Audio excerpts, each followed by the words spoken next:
Good morning, student. Today we are going to learn about the first chapter in economics.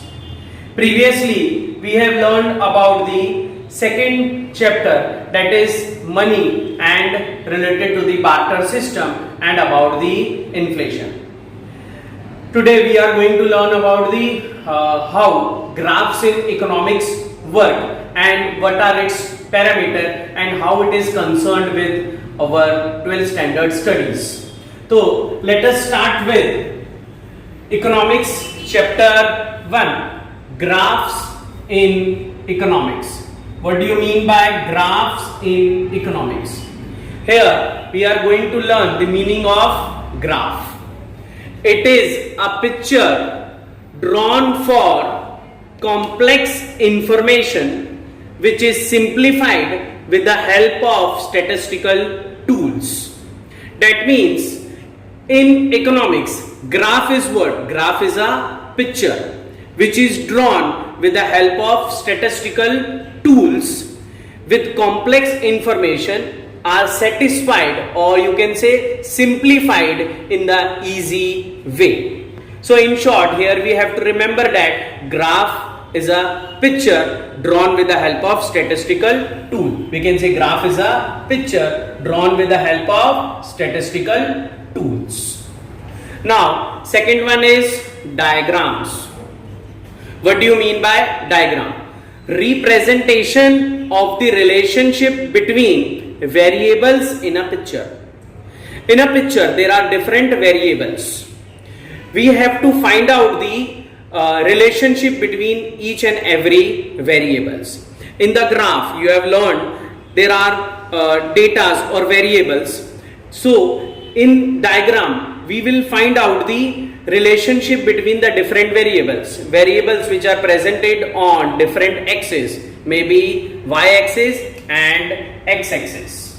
Y-axis is this one and this one is x-axis. On both the variables, whatever the relationship represent is presented through the diagrams. So here we have learned about the graph, that is picture represented with the help of statistical tools, and diagrams where we find out the relationship between the different variables. Now students, let us see importance of diagrams and graph. Here first is study of economics become easy due to graph and diagrams. Economics is a complex study, but it become easy with the help of different graphs and diagrams. Second one, trends of economics. Trends means different data about the different regions, years, that is trends. Trends of economic parameters can be observed easily. Observed means can be studied easily with the help of graphs and diagrams. So graphs and diagrams help us to know the trends in the economics. Third one is changes occurs in various sectors. We have learned about the different sectors, that is primary, secondary and tertiary. These are the three sectors. Whatever the changes occurred in these sectors, in primary, secondary, tertiary, can be easily understood with the help of graphs and diagrams. So graph and diagram help us to understand the changes in the various sectors. Fourth one is comparison between two data can be easily done. That is, data may be related with the data about regions, sectors, class. So comparison between the different data, different regions, different sectors. Suppose we want to compare the primary and secondary sector, that can be compared with the help of graphs and diagrams. So graph and diagrams help us for the comparison purpose. Then the fifth one, many aspects of economics which are found difficult can be presented through the diagram and graph. Many different difficult aspects may be aspects related with the different situations, about the demand and supply that can be understood, can be known with the help of diagrams and graph. So you can say graph and diagrams help us to study the different aspects of economic in an easy manner. Then comes the sixth one. Some difficult principles can be easily understood through diagrams and graph. Difficult principles of economics. Here I have written one example, expansion and contraction of demand and supply. This we have studied in chapter 3rd of 11th standard, that is demand, and 4th chapter, that is supply.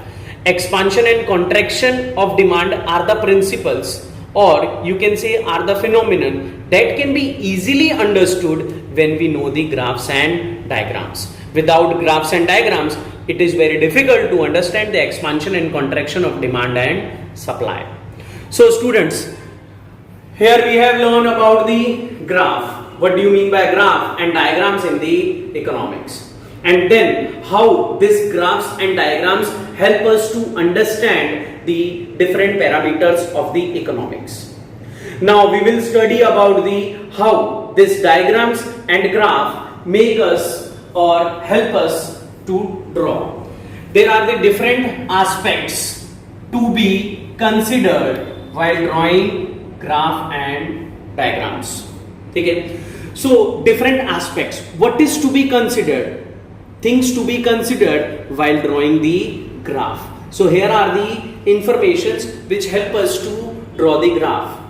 Let me give you the point wise information about each of them. First is choice of graph. There are different types of graphs. Suppose bar graph, cluster bar graph, pie chart, etc. These are the different types of graphs. We have to select which type of graph is useful for which type of data. Then clarity. What do you mean by clarity in this? While drawing the graph, it is to be seen that the graph should be neat and clean. Neat and clean graph help us to understand the things properly. Then comes the scales. In scale, we have to see whether the data is given. Here we have to see data is given in years, percentage, or in any ratios. So here we have to see what type of data is given, and then according to the data we have to put them in the scale of the graph. Then representation of the axis. In graph there are two axes, y-axis and x-axis. Y-axis, and this is y-axis and this is x-axis. Here we have to see which data is to be presented on which axis. Whether the data is to, suppose the data is of years, it is to be presented on x-axis, and data of percentage is to be presented on the y-axis. Here we have to decide where the data are to be put it on the axis. Then source of data. There are two sources of data. One is primary and another is secondary. What do you mean by primary data? When you collect the data directly from the area of the concern, or secondary data when you collect the data from any websites. When you collect the data directly by your own, it is called the primary, and secondary when you collect the data from the websites, Google or anything, etc. It is considered as secondary data. Then method to calculate the data. Here we have to see which method is used, mathematical method or statistical method. Which method is used to collect the data that is to be seen in this. So students, in aspects to be considered while drawing, that is choice of graph, clarity, scale, representation of axis, source of data, and method to collect the data. Internet technology to study economics. There are 6 internet technologies here in our study which are used for studying the economics. First of all, tutorials. Some educational websites put PowerPoint presentations and study material along with the worksheet on their websites, which we can use to study the economics. PowerPoint presentations, or you can say study material, they also put the worksheet which help the students to learn the subject of economics in a theoretical manner by solving the worksheets. Then second one is active learning. Some videos, lectures by experts are put on the open sites. Open sites are those sites which can be accessed by anyone. The experts put their lectures on the open sites by some educational institute. Some educational institute put their lectures taken in their institute by the experts on their websites, which can be accessed by anyone. They are considered in the active learning session, which help to understand the different parameters of the economics. Then third one is reading material. Many books are available online free of cost reading. These books are considered as free of cost reading. These materials are called e-books or e-journals. E-books and e-journals help us to learn the different parameters of economics free of cost by reading them on internet. Then comes the fourth one, information. We can get information about the different universities offering different degrees in economics or other subjects. Why we have written? Because we are studying the economics, that's why we are talking about the different universities offering different degrees in economics. There are different universities who provide degrees in different subjects, and these universities, where these universities are working, how they are working, what kind of education they are providing, that all information can be available to us with the help of internet, and then can be used us in different subjects. If you want to pursue the education in different areas, you can get that education with the help of different universities. Then miscellaneous, that means we get quotes by economics, quotes, or you can say phrases by different economics, name of reference books, etc. by searching on the internet. If you search on internet on any search engine, you can get different quotes about related with the economics, or you can say different phrases related with the economics. You can get the name of different reference book which help us to study the economics by searching on the internet. You can search anything related to the economics on internet. Then comes the economic data. Economic use lots of data related with the maybe agriculture, data related to the industries, or population data related with the gender, income inequality, etc. This data can be known to us, this data can be helpful to us to study the related different economic trends, different economic parameters, and these data are available to us easily through internet. The data related with this are available on even on the government sides also. Even we can buy CDs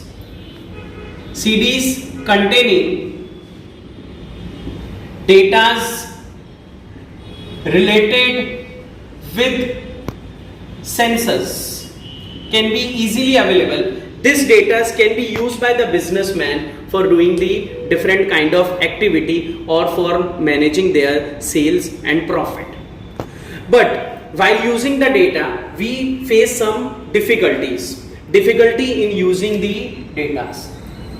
Different businessmen face difficulties by using the data which are available from the CDs, government CDs, which are easily available for studying the data. There are several sheets of data. One must have knowledge regarding searching the relevant data. When you buy the CDs related to the data, but it is very difficult to find out the exact knowledge about the searching. You should know, suppose the data of 1 lakh population is given, and out of that how much data is useful to us, that knowledge should the person have, then only he can search the relevant data which is useful for him. So students, in economics, we are using the internet in the economics, which help us to learn the economics in the best possible manner. So students, today we have learned about the graph, its meaning, about the diagram, its meaning, and we have learned about the importance of graph and different aspects related drawing with the graph, and how internet is useful in the economics. Then we have studied how data is useful and what difficulties people face while using the data.